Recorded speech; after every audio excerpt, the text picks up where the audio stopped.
পারেন, তাহলে হচ্ছে ওইটা কি আমি সত্যি কথাটা আমার দিবেন তো? আপনাকে আমি ক্লিয়ার করে দিব। আপনি আমার দিবেন তো? আপনাকে এখন যদি আমি কোম্পানির সাথে আমার কথাবার্তা কি বলতে জানেন,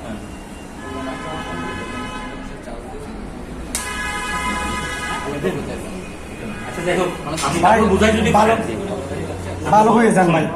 আপনি বোঝাই যদি পারেন, বুঝাইতে পারলে আমাদের দরকার নেই। আপনি যদি বুঝাইতে পারেন যে ভাই আমি বুঝাইতে পারছি, আপনার 500 টাকা কোম্পানি দিছে, আপনি আসি নিয়ে যান।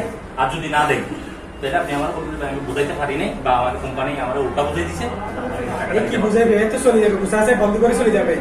এই পিকা বুঝেন টাইম দিলে এই খালা আছে মানে চলে যাবে। দেখি 1000 টাকা এটা দিয়ে দেন ভাই। কোম্পানির লাইসেন্স আছে, না না না সব কিছু আছে। আচ্ছা ভাই, আপনি ওই বাবদ 1000 টাকা দিবেন এখন, ঠিক আছে?